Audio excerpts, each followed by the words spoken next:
Adding storage to a motherboard gets a little more complicated when we add a quad card, which requires a 16-lane slot electrically.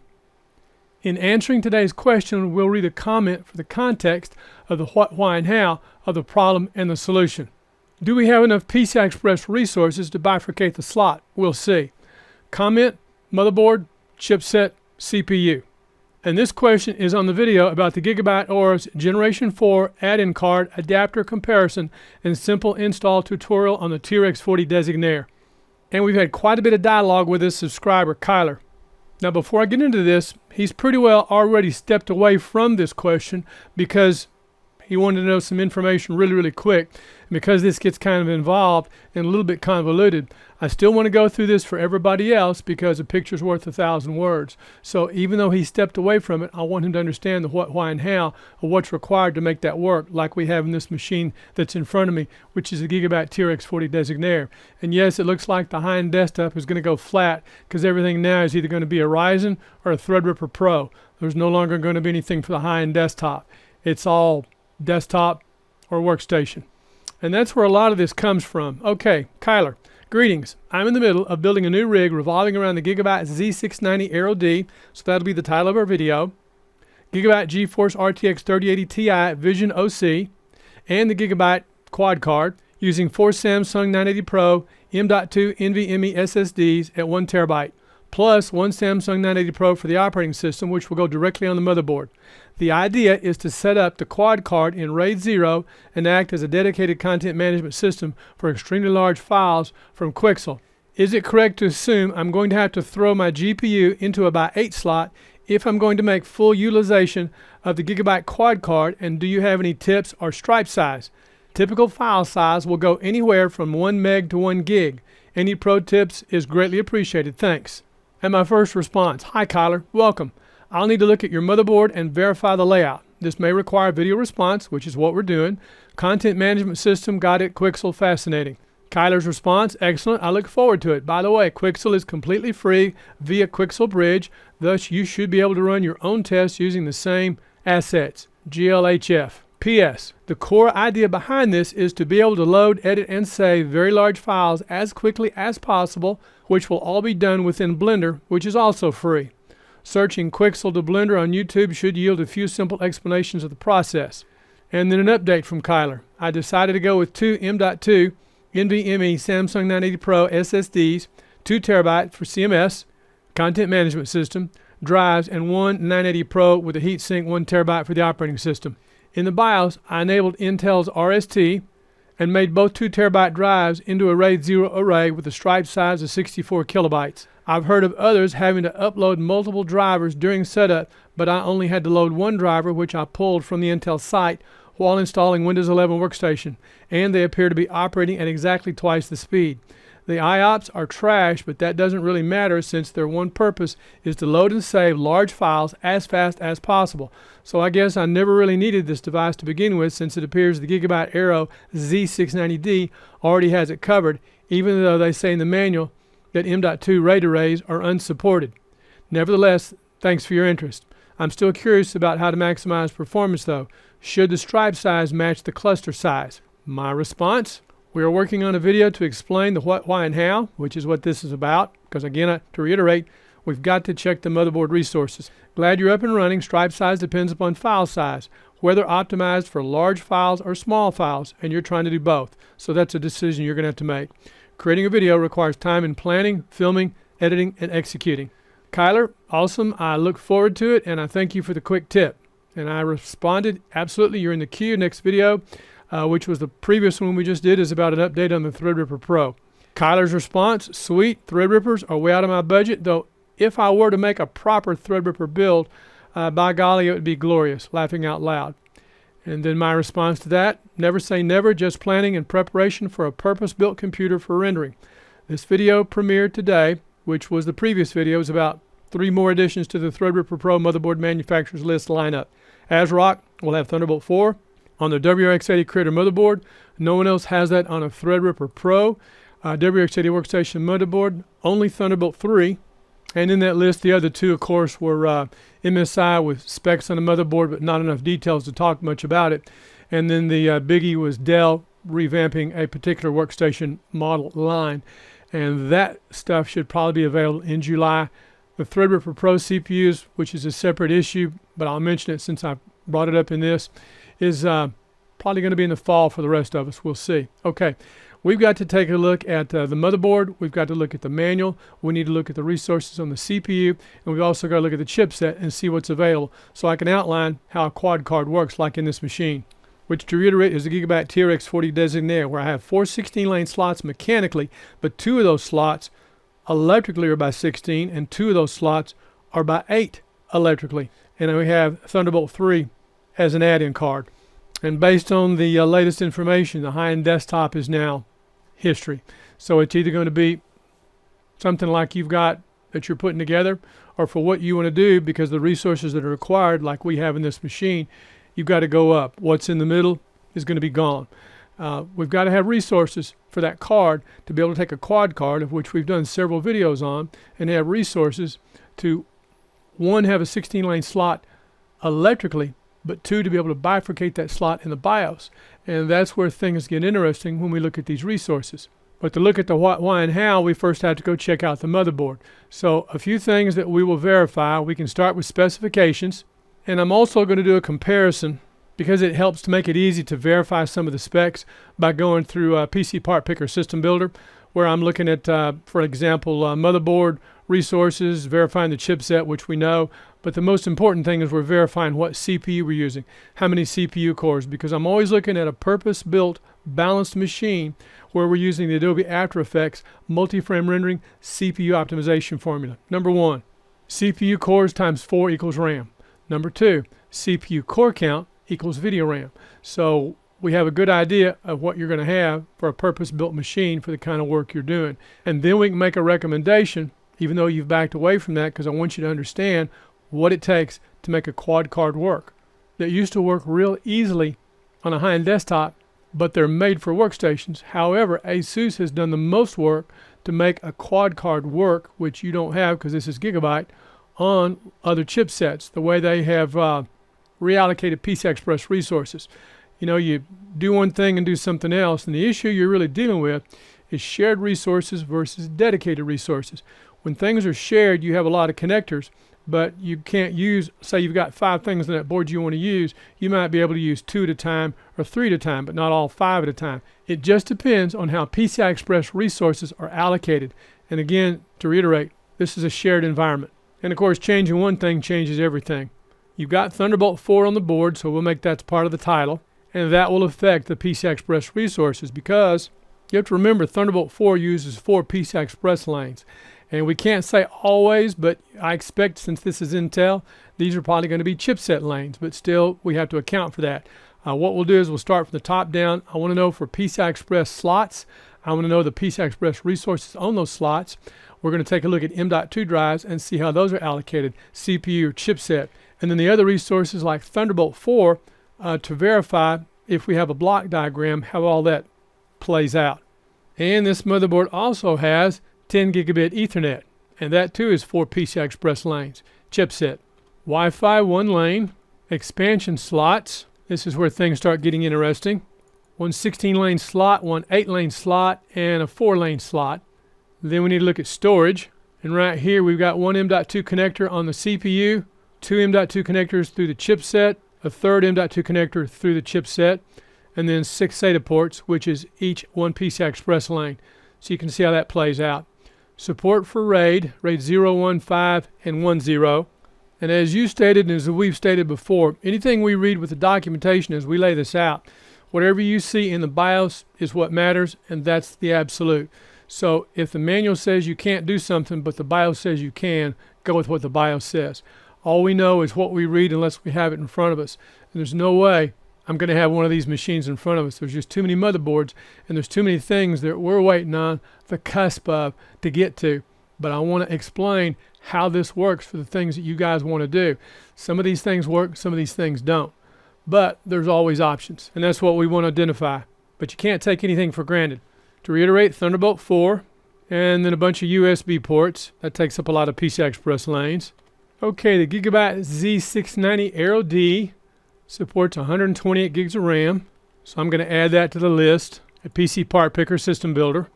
And then we're going to choose a CPU based on performance. So we're going to be looking at core count. And since you have a GPU, we're looking at 16 cores, which will get us probably the KF model. 16 cores, 32 threads. So we'll add that. Just want to double check to see what we're working with to maximize performance. So now let's go to Intel and verify the CPU. And PCI Express 4 and PCI Express 5 are supported according to these specs. And this will support a configuration. We'd see we've got 20 lanes. So we've got 1 by 16 plus 4. And typically that 1 by 16 would be for the GPU, and that plus 4 would be for an M.2. Otherwise, we'd be looking at 2 slots, 8 lanes each, which is maybe what we end up with, we'll see. And then plus the 4, which again, to reiterate, would be the M.2 primary. So 20 lanes. To reiterate, that's easy math to think about. 20 PCI Express lanes. 1 slot, 16 lanes. 1 M.2 drive. So that's 16 plus 4, 20 lanes. So now we need to go verify the chipset, Intel Z690, and that has a maximum of 28 lanes. And our configuration, let's see, we've got PCI Express 3 and PCI Express 4. Well, this will be fun. So we're looking at supporting, to reiterate, PCI Express 3 and 4, and then also 4 and 5 through the CPU. A wiring diagram would be extremely helpful. Block diagram. We'll see if we've got it when we get there. Okay, and the lane configuration by 1, which could be a single lane slot, or that could be the SATA ports. By 2, could be any combination of resources. And of course the by 4, what we're interested in could be the slot or devices on the board that require those resources.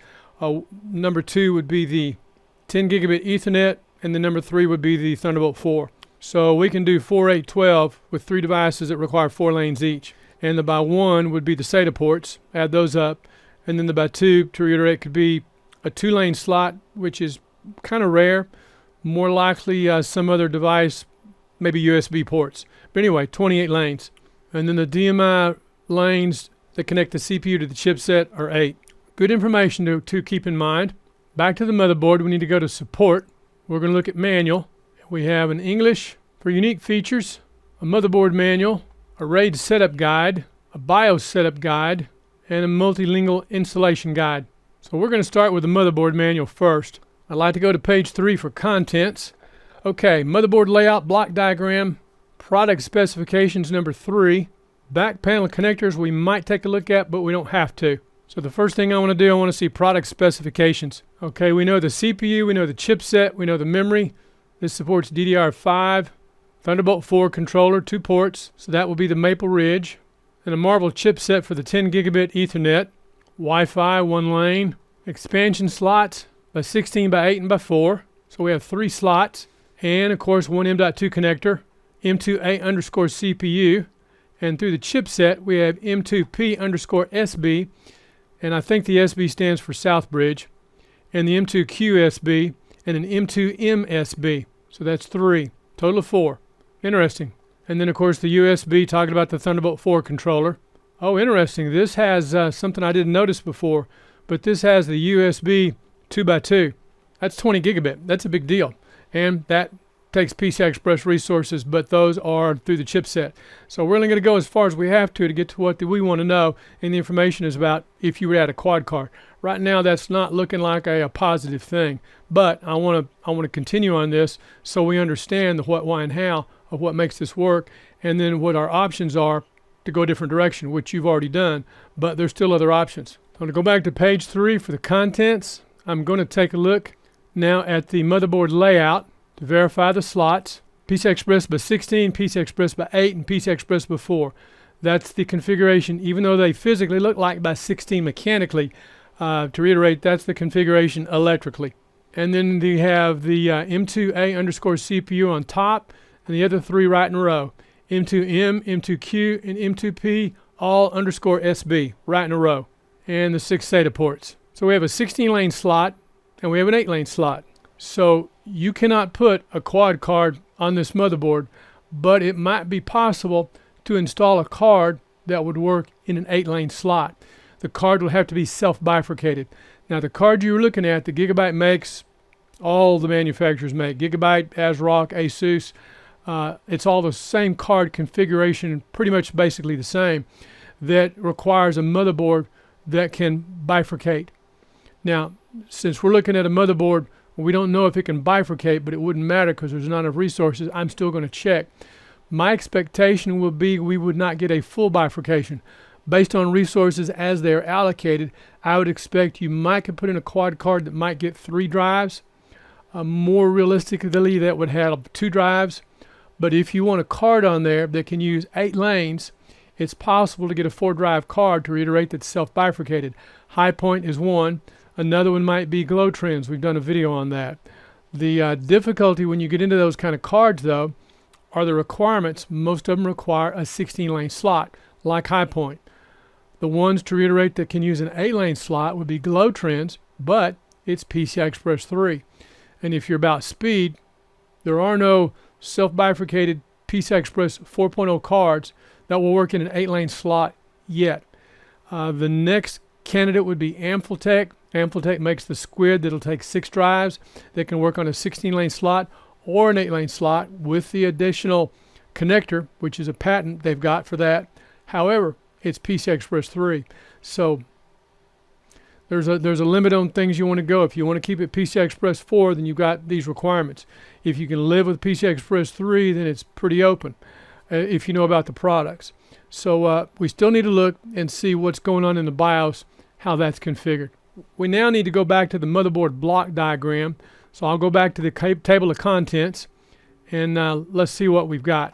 And if we can itemize our structure. Okay, on PCI Express 5, we have about 16 switch, and that will either get us 1 16-lane slot or 2 8-lane slots. And on PCI Express 4, we have that primary M.2 NVMe drive, which is M2A_CPU. So the 3 things that we could benefit with PCI Express 5. Number 1, a 16-lane slot. You got it. Number 2, DDR5. You've got it. But number 3, an M.2, you ain't got it. So if you're thinking about getting one of the new RTX 4000 series GPUs, you're good to go.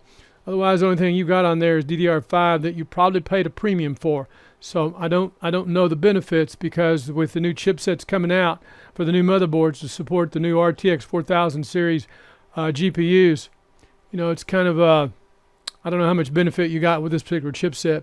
And the other 3 things, the one thing that would benefit the most for PCI Express 5 is an M.2 NVMe, which your motherboard doesn't support, which is a bummer. I just want to point that out. Now we've got a switch here for Thunderbolt. Thunderbolt goes through the chipset. Thunderbolt requires PCI Express 3. It's using 4 lanes, and you've got display port in to get video out. Okay, 6 SATA ports, which is also 6 PCI Express lanes. And on the PCI Express 4.0 bus for your other M.2 connectors. And you will lose 2 SATA ports. So you have M2P and M2Q_SB. Those are set. But when you use M2M_SB, to reiterate, you lose 2 SATA ports because it's the way the resources are allocated. So that would be 1 slot with 2 lanes or 1 slot with 4 lanes. And remember, each M.2 NVMe PCI Express drive requires 4 lanes to get the full speed bandwidth. Otherwise, you're taking a, say, 3rd generation drive that could be around 7,000 megabytes burst mode. And if you're only using 2 lanes, you're going to cut that in half, which would kind of be a bummer. So you would lose 2 SATA ports, which means you'll still have 2 SATA ports, which should be fine for this kind of build for what you want to do, because you want fast access. But you can't put a regular quad card like you were wanting to do on here. We still got to look at the BIOS. We're not finished. I really appreciate when we can get our hands on a motherboard manual that includes the block diagram for the chipset. It really simplifies life. Now on PCI Express 3, the 2.5 gigabit Ethernet and the 10 gigabit Ethernet, and the 1 PCI Express by 4 slot. So that by 4 slot uses 4 lanes. The 10 gigabit Ethernet uses 4 lanes. To reiterate, the Thunderbolt 4 on here, that's PCI Express 3, also uses 4 lanes, so 4, 8, 12. And then your 2.5 gigabit LAN and your M.2. Now the M.2 Wi-Fi should be 1 lane. The 2.5 gigabit, that may be 2 lanes. I'm not sure. I'd have to verify. But the only thing that matters is, as far as we're concerned, how the slots are allocated, how the M.2 drives are also resource allocated. Everything else pretty much falls in place. but you're not having to turn something off. In other words, 10 gigabit Ethernet is secure, Thunderbolt 4 is secure.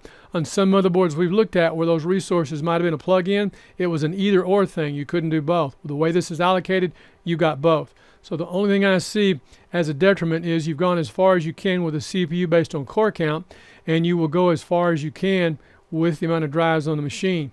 That one drive, I'd keep it as is. I wouldn't rate it with the other 3 or 4, however you set that up. But if you decide to, those through the chipset are going to be a little bit slower than the one to the CPU. So I'd keep it, to reiterate, separate. And if the BIOS will let you RAID your M.2 NVMe, then you're set. RST, you're in business. But I still want to check what we've got in the BIOS to work with. We're not finished yet by a long shot. Okay, hopefully you when you got your motherboard and did an unboxing, you looked at the box contents and did an inventory. That's extremely important. I want to double check back panel connectors while we're in here. So for those that are doing Thunderbolt, because this question will come up if I don't cover it. B is DisplayPort in, only one DisplayPort in. Connect your DisplayPort cable or mini DisplayPort cable, which is separate, from the GPU to the DisplayPort in port on the back panel of the motherboard. And then connect the DisplayPort or Thunderbolt device to VisionLink Thunderbolt connector to complete. So which one of these two connectors do they call the VisionLink? E or G? And that would be E. VisionLink Thunderbolt connector. Video out of both Thunderbolt ports. And if we go back up here to this connector, I don't think we have to look at a picture. This drawing will be enough. To reiterate, right there, that is tied to that, but not that. E is your VisionLink. To reiterate, you'd have to have 2 DisplayPort in connectors, and you only got 1. And I am just the messenger. But those details matter. Now I want to take a look at the BIOS manual. And we need to go to, from contents, I'm going to go to page 19.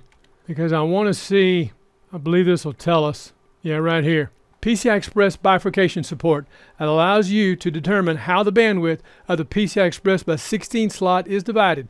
And the options are Auto, PCI Express by 8x8, or PCI Express by 8 by 4 by 4. So to reiterate that configuration, 3 drives. With the by 8 configuration, that would be drive number 1. And then with the 4x4, because we need 4x4 by 4x4, you would have you would lose drive 2, but then you would have drive 3 and 4. So you get 3 drives on a quad card that will work in an 8-lane slot, and your GPU will also be in an 8-lane slot. So if you want to keep your GPU in a 16-lane slot, forget that slot exists. However, if you want to put a quad card in there, 2 options. Use the quad card that you were asking about. See 3 drives, bifurcate it in the motherboard with this. Or number 2, leave that setting in the BIOS as auto and use a self-bifurcated card that would see 4 drives on an 8-lane slot. However, it would be PCI Express 3, which would be Glotrends or Amphitech. So I hope this helps. My name is Gil Boyd. This is BuildOrBuy. I want to thank you for watching. We look forward to seeing you next video. We're out.